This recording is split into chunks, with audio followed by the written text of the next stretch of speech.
구약성경 사무엘하 18장 33절 말씀입니다.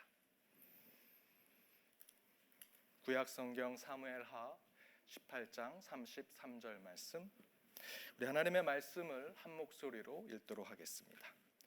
왕의 마음이 심히 아파 문 위층으로 올라가서 우니라. 그가 올라갈 때에 말하기를, 내 아들 압살롬아, 내 아들 압살롬아, 차라리 내가 너를 대신하여 죽었다면 압살롬 내 아들아 하였더라. 아멘. 탈무드에 보면 지금 힘없는 사람이라고 우습게 보지 마라. 힘없고 어려운 사람은 100번이라도 도와주라. 그러나 그렇지 않은 사람들 가운데 평판이 나쁜 사람은 반드시 경계해라 라는 말이 있습니다.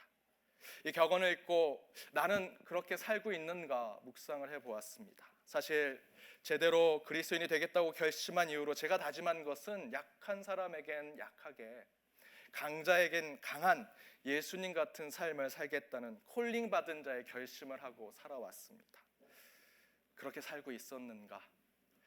힘없고 어려운 사람은 100번 도와주는 삶, 저는 그것이 신앙인의 삶이라고 생각합니다. 그런데 혹시 나는 평판이 나쁘고 존경받지 못하고 문제가 있는데 그가 힘있고 목소리 크고 높은 자리에 앉은 사람이라고 그에게 빌붙어서 목회를 하고 있는 사람이 아닌가 반성하고 또 제 삶을 돌아보고 있습니다. 어찌 보면 그리스도인의 삶은 단순합니다. 힘없고 어려운 사람 100번이라도 도와주는 삶, 그것이 그리스도인의 삶이겠죠. 대신에 힘있고 목소리 크고 높은 자리에 앉은 사람이라도 평판이 좋지 아니하고 존경받지 않은 사람이라면 따르지 않겠다라는 결심을 하는 것이 우리 신앙인들에게 필요합니다. 여러분, 어려운 사람들은 늘 돕는 그런 신앙인의 모습을 갖추시기 바랍니다. 더불어 여러분이 조금의 힘을 갖고 물질을 가지고 있고 능력과 실력을 갖추게 되면 세상에 존경받는 사람, 평판 좋은 사람이 되어서 하나님께 영광 돌리는 삶을 사시기 바랍니다. 그렇게 칭찬받는 삶, 존경받는 삶, 평판이 좋은 삶을 사시는 저와 여러분이 되기를 주님의 이름으로 축원드립니다. 우리 옆에 있는 분들과 이렇게 인사 나누기 원합니다. 평판 좋은 사람이 됩시다. 평판 좋은 사람이 됩시다. 여기 계신 분들은 제가 밖에서 평판 좋은 분으로 소개하도록 하겠습니다. 여러분도 저를 평판 좋게 얘기해 주시기 바랍니다. 말씀 전하도록 하겠습니다. 다윗과 사람들이라는 제목, 오늘 마지막 날입니다. 10번째 다윗과 압살롬에 대한 이야기를 함께 나누고자 합니다. 소제목은 자녀 세대를 향해 눈물을 흘려야 할 때입니다. 다윗의 말씀을 준비하면서 마지막으로 전하고자 했던 다윗과 압살롬의 이야기를 생각하면서 묵상하면서 저는 교회 안에 있는 세대 간의 갈등, 또 우리 가정과 사회가 겪고 있는 세대 간의 문제들, 충돌들, 그 어려움들, 텐션들, 이런 것들을 말씀으로 전하고자 몇 달 전부터 사실은 묵상해왔던 말씀입니다. 그런데 막상 더 깊이 말씀을 묵상하고 준비하면서 각 세대를 향해서 교훈적인 하나님의 메시지, 우리 어르신들, 장년들, 청년들, 자녀들 각각의 메시지를 교훈적으로 주는 것보다는 저와 여러분과 같은 교회 안에 기성세대를 향한 하나님의 메시지가 더 필요하다라고 생각을 해서 오늘 말씀은 우리 기성세대, 먼저 믿음을 가지고 있는 자들을 향한 말씀을 전하고자 합니다. 어쩌면 이 소유교는 제가 청년들만 있는 교회, 어르신들만 있는 교회에 있었다면 말씀을 준비하거나 선포하지 않았을 것입니다. 그러나 우리 기쁨의 교회는 다양한 세대가 함께하고 가족과 같은 교회이기 때문에, 더욱더 우리 교회는 미래의 소망이 있는 교회이기 때문에 이 말씀을 준비할 수 있었다 기억해 주시기 바랍니다. 그러나 사실 교회의 미래는 참으로 암울합니다. 한국 교회는 청년들의 퍼센테이지가 2%, 3%밖에 되지 않는 현실을 겪고 있습니다. 매년 주일학교는 숫자가 줄어서 수십 명, 수백 명이 줄어들고 있습니다. 이제 교회 안에서도 정리해고가 되고 있습니다. 한국에는 유년부, 초등부, 그 다음에 소년부, 중등부, 중고등부도 중등부, 고등부, 아주 큰 교회는 중학교 1학년 부서, 2학년 부서, 3학년 부서 이렇게 나눴습니다. 근데 요즘엔 교회가 정리해고를 해서 부장도 둘에서 하나로 줄어들고 교사도 20명에서 10명으로 줄어드는 그런 교회 현실을 맞이하게 됐습니다. 교회 학교가 줄기 때문입니다. 이것은 한국 이민교회 현실도 크게 다르지 않습니다. 제가 10년 이민 생활하면서 매년 유심히 살펴본 것이 있습니다. 그것이 뭐냐면 여름에 VBS 하는 교회들을 살펴봤습니다. 그런데 10년 전에 VBS를 했던 교회가 최근에는 VBS를 하지 않습니다. 많은 교회들이 여름 성경학교, 여름 사역을 더 이상 하지 못합니다. 왜냐하면 자녀들이, 젊은 세대들이 교회에 없기 때문입니다. 제가 아는 한 성도님에게 우리 교회 출석을 권면드렸습니다. 그런데 그분의 답이 제 마음을 굉장히 속상하게 했습니다. 자녀를 좀 더 좋은 세련된 좋은 환경에서 신앙교육을 시키고 싶다. 그래서 미국 교회에 보내겠다라는 것입니다. 어디에서든 신앙생활, 믿음생활 하는 것 괜찮습니다. 하지만 예수님께서 나는 이스라엘을 위해 보냄을 받았다, 마태복음 15장에서 하신 말씀을 우리 이민교회는 반드시 기억해야 합니다. 미국에 사는 유대인들이 자신들의 신앙을 지키겠다고 미국화된, 아메리칸라이즈된 회당을 만들거나 그런 미국 교회에 가서 유대인들의 신앙교육을 하지 않습니다. 그들만의 문화, 그들의 전통을 가진 회당에서, 그들의 신앙교육에서 신앙교육을 합니다. 그럼에도 불구하고 미국에 사는 유대인들은 자기의 목소리를 내며 살아갑니다. 그런데 왜 우리의 이민교회, 우리의 2세들, 3세들의 공동체는 그러지 못합니까? 중요한 것은 얼마나 주류 미국 사회의 교육을 배우느냐가 중요한 것이 아니라 어떤 교육, 어떤 중심, 어떤 믿음을 가르치느냐가 더 중요하다라는 것입니다. 그런 생각에서 오늘 말씀의 다윗과 압살롬의 이야기는 우리 이민교회 기성세대들이 자녀들에게 어떠한 믿음과 어떠한 역사, 어떠한 전통, 어떠한 신념을 제대로 전해줄 수 있는지에 대한 말씀을 나누고자 하는 것입니다. 오늘 본문을 다시 한번 읽어보겠습니다. 오늘 본문 사무엘하 18장 33절입니다. 함께 읽겠습니다. 왕의 마음이 심히 아파 문 위층으로 올라가서 우니라. 그가 올라갈 때에 말하기를 내 아들 압살롬아, 내 아들 압살롬아, 차라리 내가 너를 대신하여 죽었다면 압살롬 내 아들아 하였더라. 다윗의 이야기가 기록된 말씀을 쭉 살펴보면 다윗이 이렇게 괴롭게 울었던 것이 그렇게 많지 않습니다. 첫 번째는 우리아의 장군 아내였던 밧세바를 범하고 자신이 잘못한 줄 몰랐다가 하나님께서 나단 선지자를 통해서 하나님의 경고를 들려주시고 다윗이 자신의 잘못을 깨닫고 철저하게 회개할 때 그의 요가 젖을 정도로 눈물을 흘리면서 괴롭게 울었던 적이 있었습니다. 또한 밧세바 사이에서 낳았던 갓난아이가 죽었을 때도 슬피 울었습니다.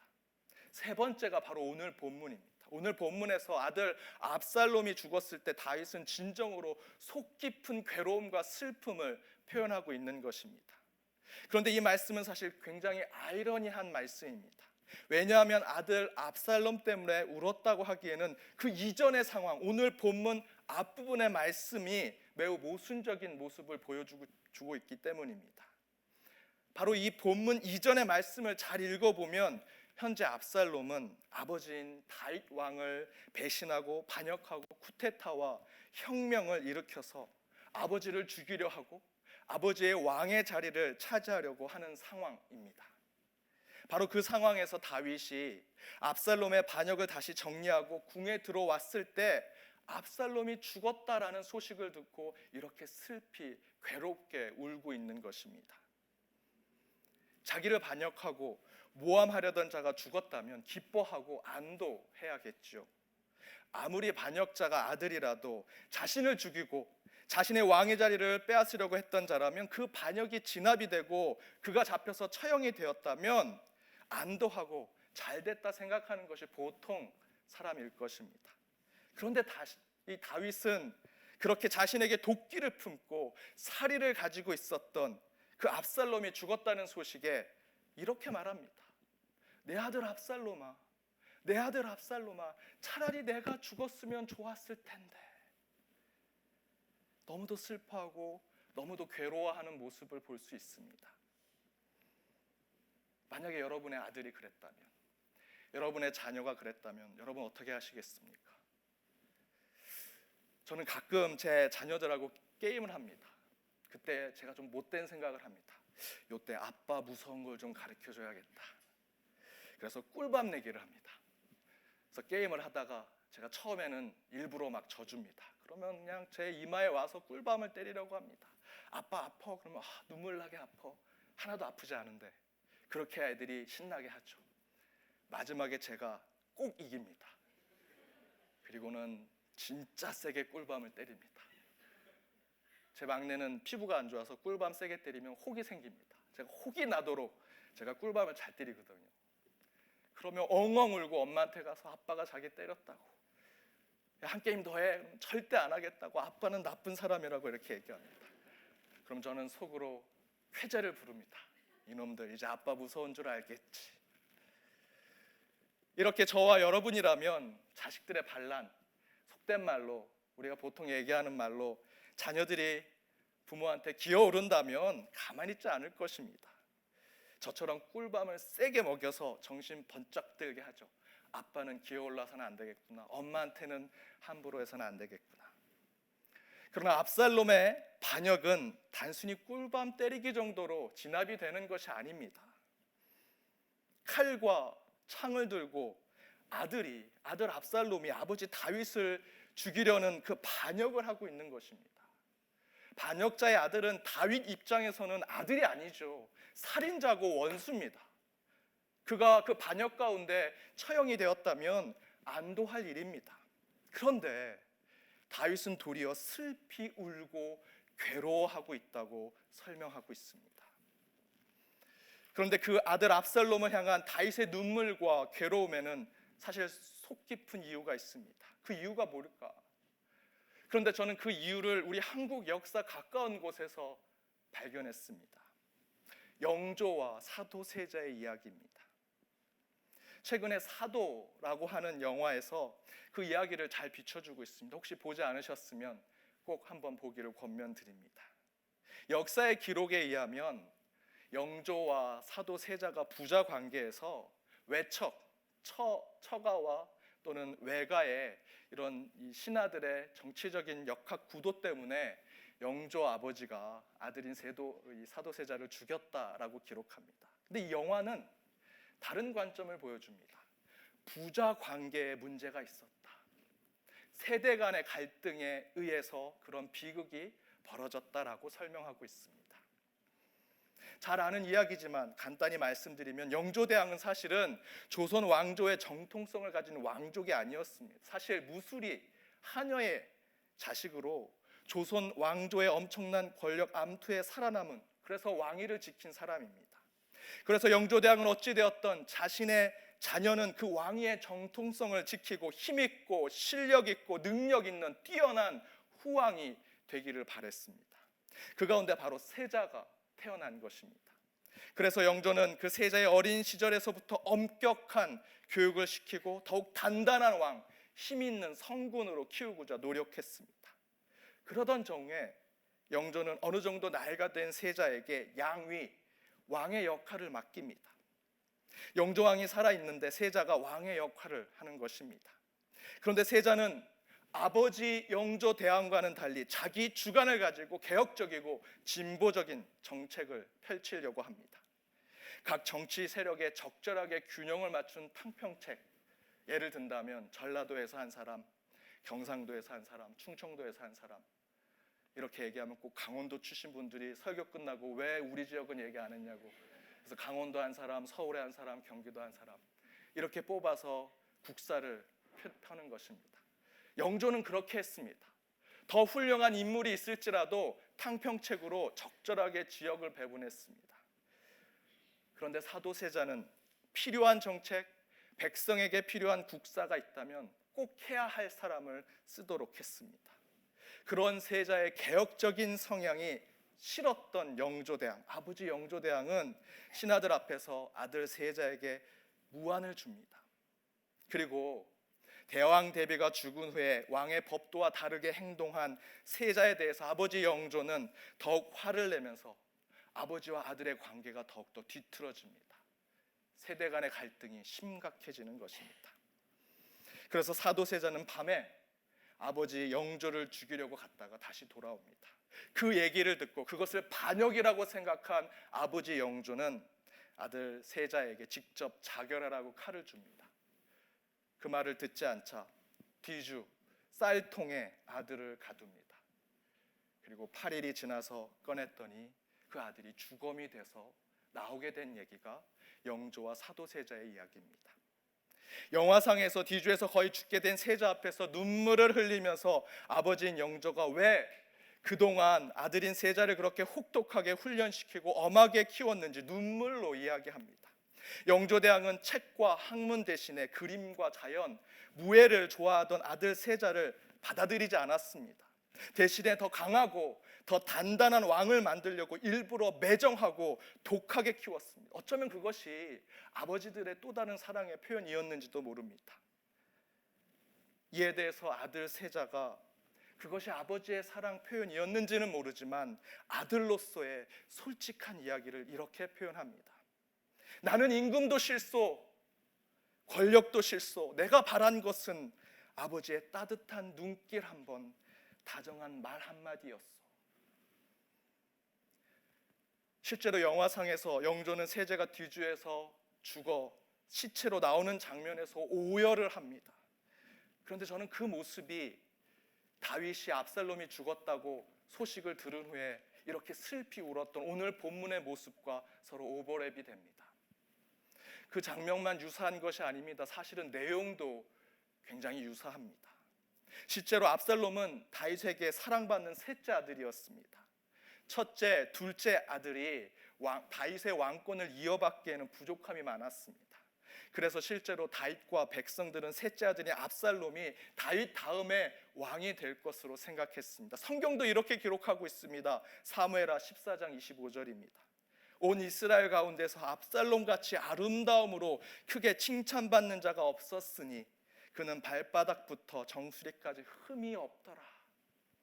압살롬은 사실 영조 대왕에게 세자와 같은 사람이었습니다. 그런데 사무엘하 13장에 보면 망나니아와 같은 첫째 아들 암논이 압살롬의 친누이 다말을 강간합니다. 이에 분노한 압살롬이 배다른 형제인 암논을 죽이게 됩니다. 바로 이 사건에 대해서 다윗은 압살롬을 아끼고 사랑하지만 왕족의 장남인 암논을 죽인 것과 살인을 행한 것에 이 범죄에 대해서 왕으로서 압살롬을 아무리 사랑할지라도 간과할 수 없었습니다. 그래서 다윗은 압살롬에게 처벌하고 문제를 제기하려고 했습니다. 분노하고 감정적일 때 그 사실을 아는 압살롬은 미리 어머니의 고향 구술로 도망갑니다. 그리고 아버지 다윗이 자신을 향해서 화가 어느 정도 풀렸다라는 얘기를 듣고 3년이 지나서야 다시 궁으로 돌아갑니다. 그런데 바로 이 지점부터 문제가 발생이 됩니다. 큰 범죄를 저지르고 아버지의 처벌과 훈계로부터 벗어나고자 도망쳤다가 돌아온 압살롬에 대해서 아버지 다윗은 화를 표현하지 않습니다. 분노를 표현하지 않습니다. 반대로 다른 것도 아무 반응을 하지 않습니다. 무관심해합니다. 비인격적으로 대합니다. 다윗은 다시 돌아온 아들 압살롬을 용서하지도 처벌하지도 않습니다. 만나지도 않고 만나주지도 않고 대화하지도 않고 쳐다보지도 않습니다. 철저하게 무시하고 돌아온 아들을 거부하고 거절하는 다윗의 모습을 볼 수 있습니다. 성경은 이렇게 기록합니다. 사무엘하 14장 28절입니다. 압살롬이 이태 동안 2년 동안 예루살렘에 있을 때 왕의 얼굴을 보지 못하였다. 2년 동안 궁에 돌아왔지만 다윗은 아들 압살롬을 보지 않습니다. 거절하고 거부하고 무시하는 것입니다. 압살롬이 아버지 다윗 왕에 대해서 반역과 모함을 준비했다면 자기 어머니 고향인 구술에 가서 자기에게 화와 분을 가지고 있는 아버지 다윗을 향해서 그때 혁명과 쿠데타를 준비하는 것이 맞습니다. 그러나 압살롬은 누가복음의 탕자 이야기처럼 아버지를 떠나 방황하던 3년 동안에 아버지를 대해서 어떤 반역과 모함을 준비하지 않습니다. 도리어 그 3년 동안 반성과 회개를 하는 것이죠. 그리고 압살롬은 다시 자신이 돌아갈 곳은 아버지의 품인 것을 깨닫고 아버지에게로 돌아갑니다. 그렇게 아버지께로 돌아간 것은 아버지가 죽으라 하면 죽고 감옥에 가라면 가겠다는 순종의 마음으로, 탕자 이야기의 탕자의 마음으로 그렇게 아버지께로 돌아간 것입니다. 이처럼 압살롬은 탕자의 아들의 마음으로 아버지에게 돌아갔는데, 아버지인 다윗은 탕자 이야기의 그 하나님과 같은 아버지의 모습을 보여주지 못합니다.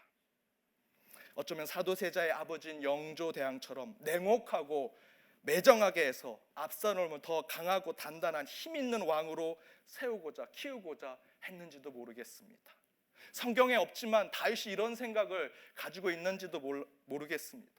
나도 밧세바를 범했을 때 그것이 죄인지 몰랐어. 그래서 내 이 왕의 경력에, 왕의 업적에 큰 흠이 되고 말았다. 너는 그래서는 안 돼.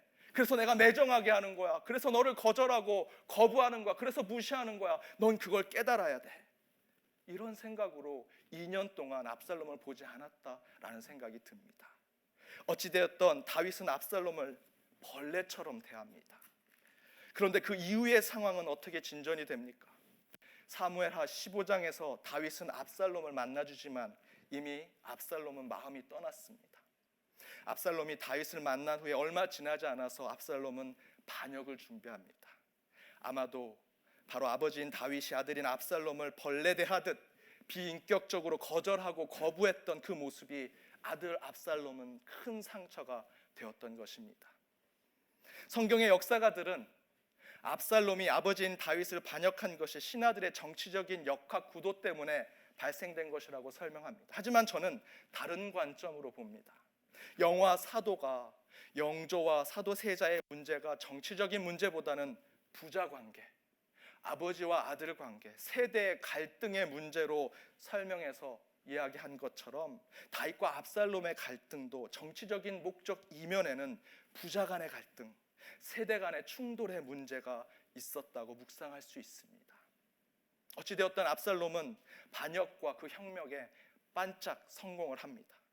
그리고 다윗은 다시 광야로 도망갑니다. 다윗에게 있어서 광야는 특별한 장소입니다. 다윗이 광야로 나가면 회개와 반성이 이루어집니다. 다윗은 아들 압살롬에게 쫓겨나서 광야로 가서야 깨닫게 됩니다. 자신이 아들 압살롬에게 얼마나 큰 아픔과 상처를 주었는지, 그것 또한 하나님이 원하지 않으신 것을 깨닫게 되고 광야에서 회개하게 됩니다.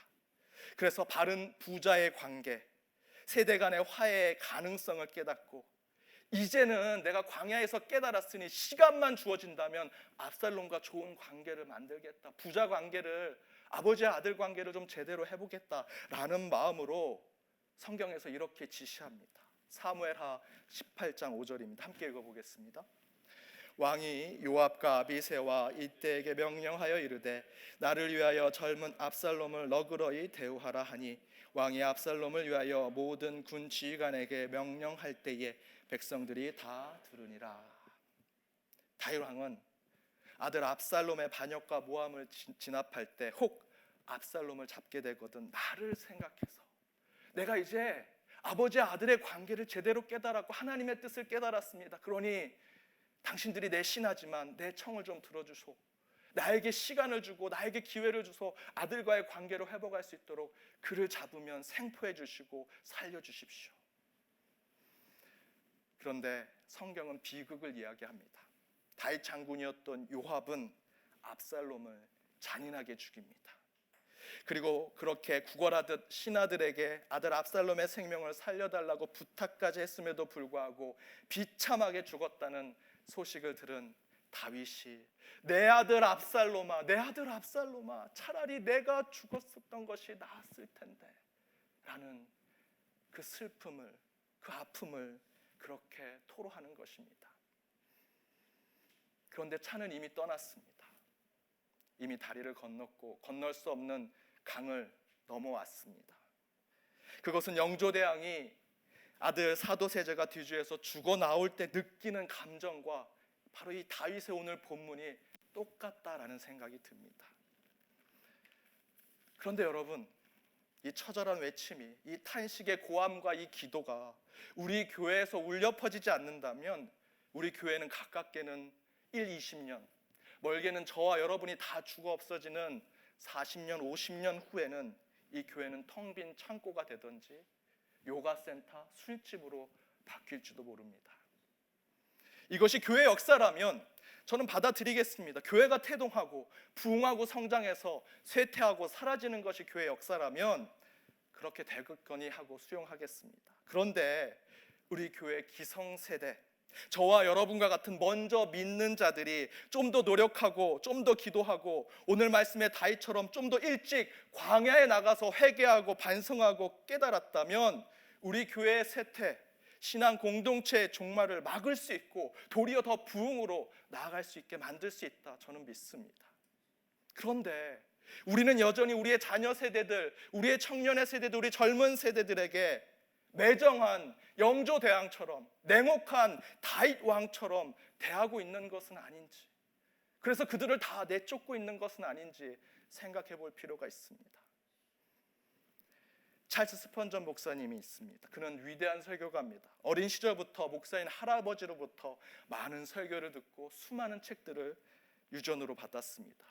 그래서 엄청난 설교에 훌륭한 설교를 많이 하신 분입니다. 수많은 사람들을 변화시키고 회심시켰습니다. 그러나 그에게는 기독교 교육이 없습니다. 그의 설교는 교회 기성세대들에게는 너무나 잘 맞는 설교였습니다. 그들에게 감동을 주고 변화를 주는 설교는 됐습니다. 그러나 그의 설교가 자녀들을 양육하지는 못했습니다. 그러나 반대로 시카고의 드와이트 무디 전도자는 초등학교 5학년까지밖에 나오지 못했습니다. 무식한 사람이었습니다. 미성년 때부터 공장에서 일을 했습니다. 가난하게 살았습니다. 그리고 거리를 돌아다니면서 힘들게 살았습니다. 그러던 중에 그가 예수를 만나고 복음을 듣고 변화되어 복음 전도자가 됩니다. 그리고 곳곳에 가서 복음을 전합니다. 그가 가장 소중하게 생각했던 것은 교육, 기독교 교육이었습니다. 본인이 많이 배우지 못해서 배움이 얼마나 신앙과 믿음에 중요한 것인지 그 중요함을 깨닫고 전하게 됩니다. 물론 그가 살아있었던 시대에 그가 어떤 학교를 세우거나 어떤 기독교 교육의 체계와 이론을 세운 것은 절대 아닙니다. 그러나 그는 복음과 믿음이 어린 자녀들에게 들어가야 하는 것을, 그 정신을 우리에게 유전해 주었습니다. 그 결과 무디라고 하는 이름으로 신학교가 얼마나 많이 세워졌는지 아십니까? 초등학교도 졸업하지 못한 무디는 영조대왕처럼 다윗처럼 하나님의 마음을 상실한 무자비하고 비인격적인 마음으로 자녀 세대들을 대하지 않았습니다. 무디는 하나님의 마음, 하나님의 심장, 하나님의 사랑으로 그 자녀의 세대들을 대했습니다. 그 정신을 이어받은 미국 교회가 지금까지 그 교회의 부흥을 이뤄낸 것입니다. 사랑하는 여러분, 존경하는 교회의 기성세대 여러분, 저와 여러분이 우리 자녀 세대들, 우리 청년 세대들을 향해 어떤 마음, 어떤 기도, 어떤 태도를 보여주느냐에 따라서 교회의 운명은 바뀌게 되리라 생각합니다. 청년이 없다, 어린 자녀들이 없다고 많은 교회들이 한탄하고 안타까워합니다. 그러나 자신들, 곧 교회 기성세대들이 영조대왕과 사도세자를, 영조대왕과 같이 사도세자를 대하고 다윗처럼 압살롬을 대하는 권위적이고 강압적이고 이기적이고 자기 욕심 채우려는 모습이 우리 안에 있다라는 것을 깨닫지 못하면 교회의 쇠퇴는 막을 수 없습니다. 교회에서 다시 젊은이들과 함께 신앙생활하고 함께 예배드리고 어린 아이들이 신나게 뛰어놀고 있는 교회 마당을 함께 누리고 하나님의 찬양 소리가 어르신부터 청년과 어린 아이들까지 교회 공동체 안에 울려 퍼지게 되게 하기 위해서는 우리 교회에 먼저 믿음을 가진 기성세대들이 영조대왕과 같은, 다윗과 같은 태도와 마음을 반드시 버려야 합니다. 저는 우리 세대들, 청년 세대들, 젊은 세대들이 외치는 소리가 들립니다. 나는 장로 되는 것 싫소. 직분 교회에서 한 자리 하는 것 싫소. 내가 바라는 것은 아버지와 같은 교회 어르신들의 따뜻한 눈빛 하나, 다정한 말 한마디입니다. 그리고 우리 믿음의 기성세대들이 탄식과 슬픔의 소리가 나지 않게 해야 합니다. 우리 교회 청년들아, 우리 교회 젊은 세대들아, 우리의 자녀들아, 차라리 내가 대신 죽는 것이 나을 뻔했는데, 여러분, 이 탄식이 나오면 교회는 끝나는 것입니다. 영조대왕이 사도세자를 잃고 다윗이 아들 압살롬을 잃었을 때, 이 탄식을 했을 때 돌이킬 수 없었습니다. 우리 교회가 청년들아, 자녀들아, 젊은 세대들아, 내가 죽는 것이 나았을 텐데, 그 탄식이 나오면 모든 것이 끝납니다. 이 탄식이 나오기 전에 우리는 광야로 나가야 합니다. 그들을 품어 안고 하나님의 심장을 갖고 그들을 다시 불러 모을 준비를 해야 하는 것입니다. 이 일부 예배 때는 말씀을 전하지 않았지만 우리 청년, 젊은 세대에게도 권면을 드립니다.